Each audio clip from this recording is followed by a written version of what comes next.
मेरा नाम डेविड है और ये मेरे साथ हुई एक सच्ची घटना है। साल था 1993 और इस वक्त मैं लगभग 11 साल का था। मेरे मम्मी पापा इस समय एक आर्थिक मुश्किल से गुजर रहे थे और उन दोनों को ही हर शनिवार रविवार भी एक दूसरा छोटा काम करने की जरूरत पड़ती थी। मैं इस समय स्कूल में हुआ करता और घर पे मुझे वीकेंड को अकेला ही रहना पड़ता था।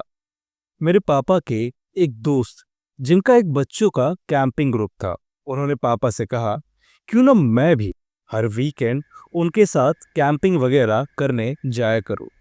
वैसे मुझे शौक तो था कैंपिंग का, अगर अपने घर वालों की परेशानी को देखते हुए मैं तुरंत इस बात के लिए राजी हो गया, क्योंकि अब वो दोनों आराम से अपने दूसरे जॉब पर जा सकते थे और उनको मेरे बारे में चिंता करने की जरूरत नहीं थी।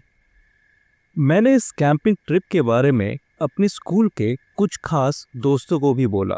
लगभग 6 या 7 लड़कों को मैंने यह आइडिया पिच किया और उनमें से 2 लड़के मान गए।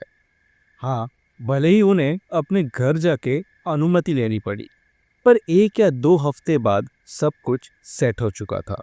वो दोनों हर हफ्ते तो नहीं आने वाले थे, मगर हर दूसरे वीकेंड उनके घर वालों ने उन्हें भेजने की अनुमति दे दी। शुक्रवार रात हुई और हम सब ने तैयारी कर ली जाने की। मेरे दोनों दोस्त केविन और कार्ल उस रात को मेरे घर में ही रुके थे। पापा ने वादा किया था कि वो हमें कैंप के पिकअप स्पॉट पर छोड़ देंगे और सुबह सुबह वहां से हमें उस ग्रुप को ले जाने वाली बस उठा लेगी। मैंने जैसे आपको बताया, ये ग्रुप बच्चों का ही था और साथ में कुछ बड़े अनुभवी कैंपर्स भी थे जो कि हमें गाइड करने वाले थे और हमारी देखभाल करने वाले थे। रात भर हमने कई सारी डरावनी कहानियां सुनी और सुनाई और फिर रात के अंधेरे में पता नहीं कब हमारी आंख लग गई। सुबह सुबह एक अलार्म के साथ हमारी नींद खुलती है और मेरे पापा हमारे रूम में आके हमें जल्दी से तैयार होने को कहते हैं। आधे घंटे में हम तैयार होकर गाड़ी में बैठ जाते हैं और लगभग 15 मिनट की ड्राइव के बाद हम पहुंच गए पिकअप स्पॉट पे।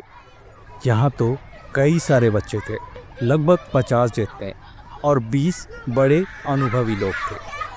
हमें इस जंगल और कैंपिंग साइट पे पहुंचने के लिए लगभग 2 घंटे लगते हैं।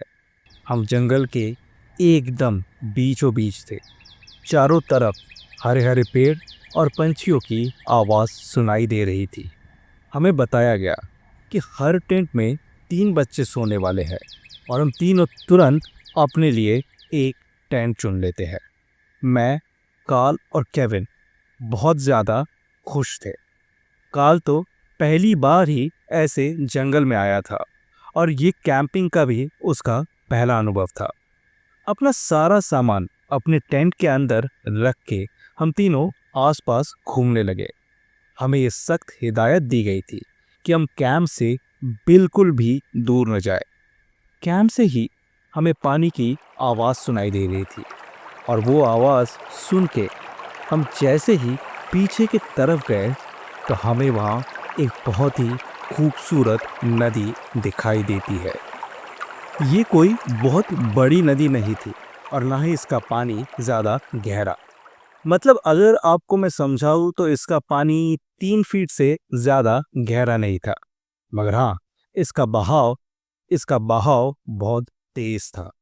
हम बस खड़े खड़े कुछ बातें कर ही रहे थे कि नदी के दूसरी तरफ के पेड़ों से हमें दिखाई देता है कि कुछ बाहर की तरफ आता है। हमने जब ध्यान दिया तो ये एक इंसान जैसा दिखाई दिया हमें। हाँ, ये एक आदमी था जो कि काफी लंबा था। ये पेड़ों से थोड़ा बाहर आके एक टक बस हमें देखे जा रहा था। वैसे दूरी बहुत थी हमारे बीच, फिर भी अगर दूर से भी कोई आपके तरफ एक टक देखता रहे तो आपको एक एहसास जैसा तो हो ही जाता है ना? हमारे साथ भी बिल्कुल यही हुआ। कार्ल ने मुझे पूछा कि ये कौन हो सकता है। सच कहूँ तो पहले मुझे लगा हमारे साथ ही आए हुए लोगों में से ये कोई एक होगा। मगर फिर ध्यान से देखने पर उसके कपड़े काफी पुराने और गंदे दिखाई दे रहे थे, और हमारे साथ आया हुआ कोई भी आदमी ऐसा तो नहीं था। लगभग 2 मिनट होने के बाद भी जब वो आदमी हमें देखे जा रहा था, तब हम तीनों ने वहां से निकल के अपने कैंप वापस आने का फैसला किया।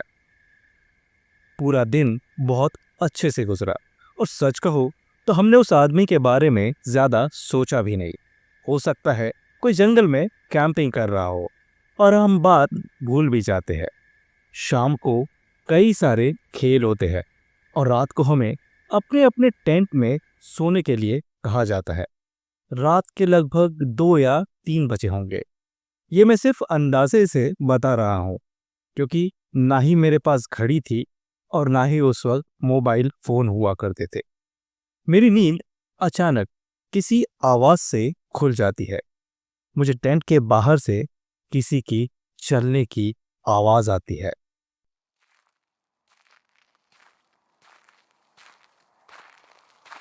और ये कदम धीरे धीरे हमारे तरफ आ रहे थे। मैं थोड़ा सतर्क हो जाता हूँ, और तभी मुझे आवाज आनी बंद हो गई, ऐसे जैसे वो जो भी था वो रुक गया हो। और फिर मुझे धीरे से टेंट के जिप खुलने की आवाज आती है। मैंने सोचा कहीं कोई बच्चा उठ तो नहीं गया है, मगर इतनी रात को क्यों? शायद वॉशरूम जाना हो। मैंने आंखें बंद कर ली, पर तभी मुझे फिर से कदमों की आवाज आई, और इस बार वो आवाज हमारे और करीब आ रही थी। अगर ये कोई बच्चा था जिसे वॉशरूम जाना था, तो वो अपने टेंट में जाके सोया क्यों नहीं? ये कौन हो सकता है? जैसे जैसे वो कदम हमारे टेंट की तरफ बढ़ रहे थे, मेरी धड़कन और तेज हो रही थी। और फिर मैंने सुना वो आवाज हमारे टेंट के पास से चलते हुए पीछे जंगल में चली जाती है। अगले दिन सुबह हमारी नींद थोड़े शोर के साथ खुलती है। जैसे ही हम बाहर निकले, हमने देखा कई बच्चे और बड़े खड़े होकर कुछ बातें कर रहे थे। मुझे पता चलता है कि कल रात कुछ टेंट से बच्चों का सामान गायब हुआ है, जैसे कि एक टॉर्च, कुछ खाने का सामान और कुछ कपड़े वगैरह। मेरा पहला शक जाता है उस इंसान पे जो नदी के उस तरफ था। उसके कपड़े काफी गंदे और मैले थे। कहीं वो तो नहीं? मुझे पता नहीं क्या हुआ, मगर मैंने उस आदमी के बारे में किसी को भी नहीं बताया, और मेरे दोनों दोस्तों ने भी चुप्पी साधे रखने का ही फैसला किया। अब क्योंकि ये ज्यादा महंगा सामान नहीं था, तो हम में से किसी ने भी इस बात पे ज्यादा ध्यान नहीं दिया। लोग भी इसको जल्दी ही भूल जाते हैं। हमें सुबह एक हाइक के लिए जाना था। सामने एक छोटा सा पहाड़ है, और हमें बताया गया कि 4 4 लोगों का ग्रुप इस पहाड़ पे चढ़ेगा और वहाँ सब चोटी पे मिलेंगे। प्लान ऐसा था कि 4 लोगों का ग्रुप हाइक करेगा, वहाँ सब मिलके चोटी पे लंच करेंगे, और फिर शाम तक सब नीचे, और उसके बाद गाड़ी से अपने अपने घर वापस। हम तीनों, यानी मैं, कार्ल और केविन, एक साथ एक गाइड यानी सिंडी के साथ अपना हाइक शुरू करते हैं। सिंडी एक बहुत ही अनुभवी हाइकर थी, और वह हमें बहुत छोटी छोटी टिप्स देते हुए हाइक के लिए ले जा रही थी। अब एक समय ऐसा आता है जब सिंडी और मैं थोड़ा आगे चल रहे हैं और केविन और कार्ल थोड़ा पीछे। हमारे बीच का फैसला लगभग 50 मीटर का हो चुका था, और तभी मुझे कार्ल की आवाज आती है। वो हम दोनों को पीछे की तरफ बुला रहा था, मगर एक धीमी आवाज में। सिंडी ने पीछे घूम के इशारे से पूछा कि क्या हुआ, और कार्ल ने इशारे से हमें पीछे आने के लिए कहा। हम जैसे ही वहां पहुंचे, तो वो हमें इशारे से जंगल के अंदर किसी चीज को दिखाता है।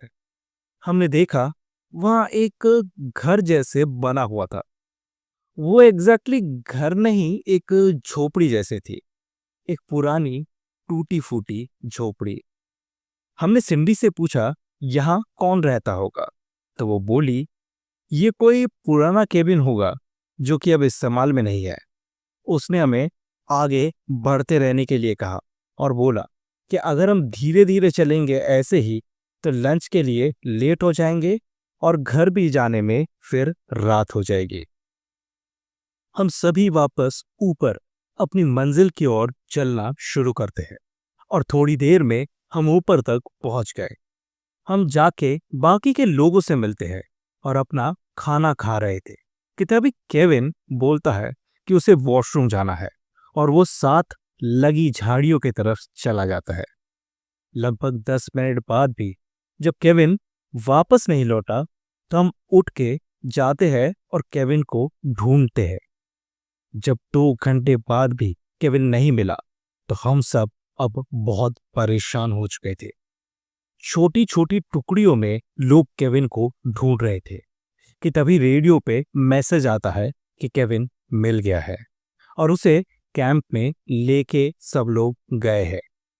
केविन ठीक उस घर के बाहर मिला था जो कि हमने हाइक करते हुए देखा।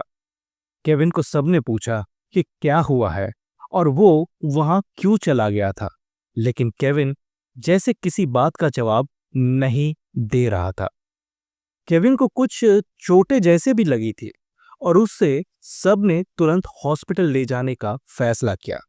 हम सभी बच्चों को अपने घर छोड़ दिया गया और केविन के परिवार को बता के उसे हॉस्पिटल ले जाया जाता है। मेरे पापा भी ये खबर सुन के सीधा हॉस्पिटल पहुंचे केविन को देखने के लिए। केविन ठीक था मगर पूरी तरह बदल चुका था, एकदम शांत और किसी बात का भी ऐसे वो जवाब नहीं देता। सबने उसे कई बार पूछा कि उसके साथ क्या हुआ, वो उस 2 या 3 घंटों तक कहाँ था और पहाड़ से इतना नीचे उस घर के पास वो कैसे गया, उसे वहां कौन ले गया। तो केविन इन चीजों का कोई भी जवाब नहीं देता। अगले 2 महीनों में केविन का परिवार हमारा टाउन छोड़ के चला जाता है। हमें आज तक नहीं पता चला कि केविन अब कहाँ है या फिर वो इस दुनिया में है भी या नहीं। हम इसके बाद कई बार उस पार्क में गए हैं मगर कभी हमारे साथ तो ऐसा कुछ नहीं हुआ। मगर हाँ, ठीक केविन जैसे और 2 बच्चे भी वहां जाके अपना मानसिक संतुलन खो बैठे हैं। कई लोगों का ये मानना है कि यहाँ एक स्किन वॉकर है जो कि अपने इस पूर्वजों की जगह की हिफाजत करता है और कभी कभी वो इन बच्चों पे हमला करता है ताकि लोग इस जगह से डरते रहे और यहाँ पे लोग आके अपना घर वगैरह ना बनाए। जब ये मैंने सुना और स्किन वॉकर क्या है उस चीज पे थोड़ी शोध की तो पता चला कि ये लोग तो रूप बदल सकते हैं और किसी भी चीज या आदमी का रूप या आवाज धारण कर सकते हैं। तो कहीं ऐसा तो नहीं कि उस दिन केविन को ये स्किन वॉकर ही मिला था और वही उसे वहां उस केबिन के पास ले गया। पर यह बात तो है कि केविन को उसने कुछ किया नहीं। शायद उसका मकसद अपनी इस जगह की हिफाजत करना ही है और इसीलिए वो चाहता है कि लोगों के दिल में डर बैठा रहे। मुझे पता नहीं केविन के साथ क्या हुआ था। जिस चीज को हमने नदी के पार देखा, क्या वही स्किन वॉकर था या नहीं? वो केबिन किसका था, स्किन वॉकर का या किसी और का? और क्या उस रात हमारे कैंप में वो स्किन वॉकर ही आया था या नहीं? इन सवालों का पुख्ता जवाब तो मेरे पास है नहीं, मगर कहीं ना कहीं मुझे लगता है कि जिस चीज़ ने मेरे दोस्त की दिमागी हालत ऐसे बिगाड़ दी वो कुछ और नहीं बल्कि एक स्किन वॉकर ही था।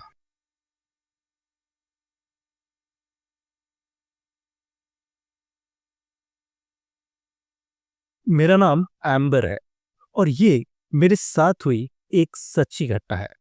साल था 2008 और मैं कैलिफोर्निया के एक हाईवे से होते हुए अपने घर जा रही थी। ये एक लंबी 18 घंटे की ड्राइव थी और मुझे बीच में कुछ जंगल वाली इलाकों से भी होते हुए गुजरना था। मैंने इस बात का ध्यान रखा कि मुझे जंगल वाले इलाके रात में क्रॉस ना करने पड़े और इसीलिए मैं पिछले दिन बीच रात को ही अपने सफर की शुरुआत करती हूँ।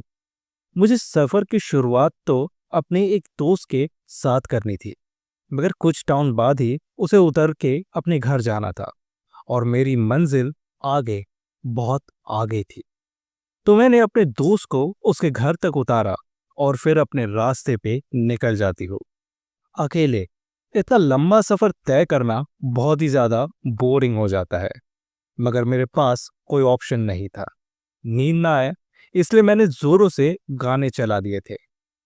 गाड़ी चलाते चलाते थोड़ा समय हो जाता है और अब जंगल का इलाका शुरू होने ही वाला था।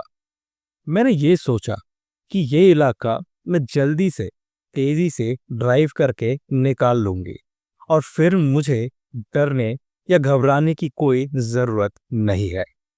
वक्त सुबह का ही था, मतलब लगभग 11 बज रहे होंगे और धीरे धीरे जैसे जंगल गहरा होता गया तो आसपास के पेड़ों की वजह से सूरज की रोशनी ठीक तरीके से रोड तक नहीं पहुंच पा रही थी। बहरहाल मैं अपने गाने सुनते हुए चले जा रही थी कि मुझे सामने एकदम कोहरा दिखाई देता है।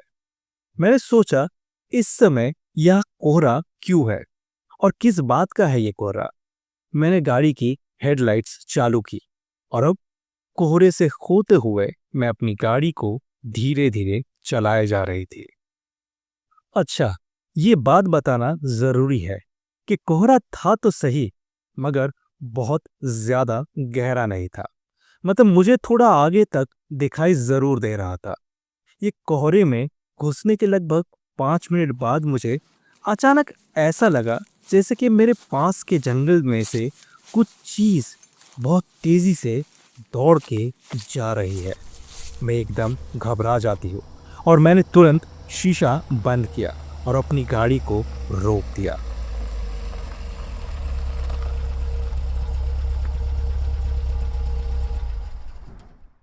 मुझे उस चीज के दौड़ने की आवाज सुनाई देना बंद हो जाती है, ऐसे जैसे मेरी गाड़ी के रोकते ही वो चीज भी रुक गई हो।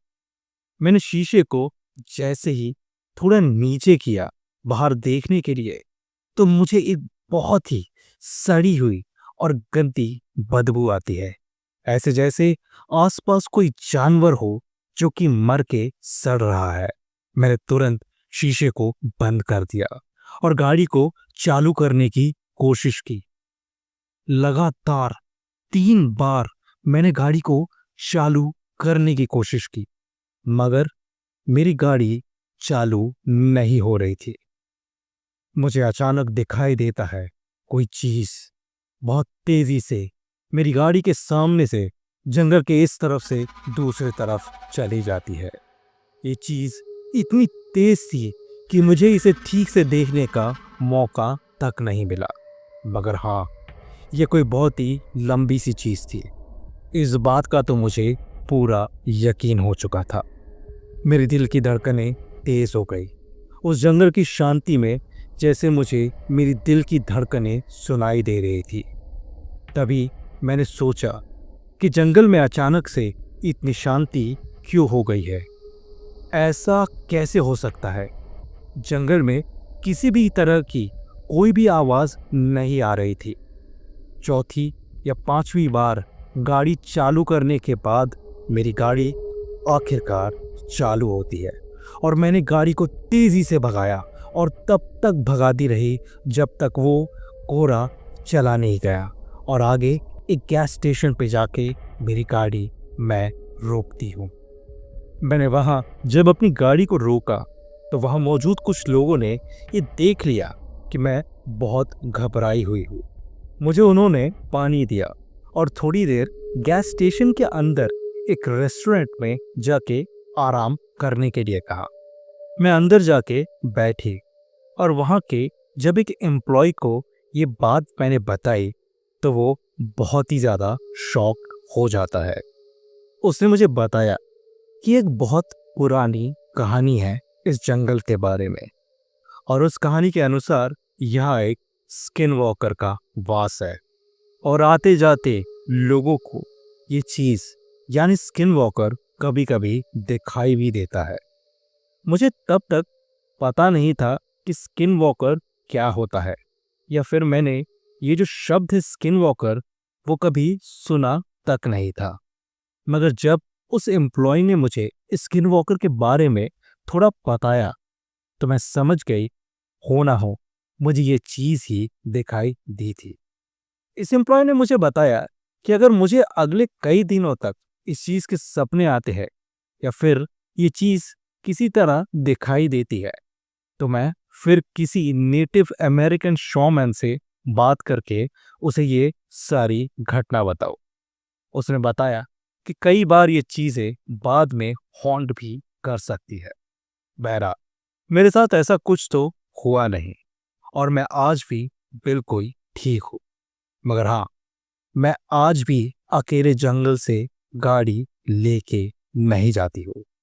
और अगर जंगल में आपको कोहरा दिखाई देता है तो कुछ भी हो जाए वहाँ आप बिल्कुल ना रुके, क्योंकि आपको नहीं पता उस कोहरे के अंदर क्या आपका इंतजार कर रहा हो।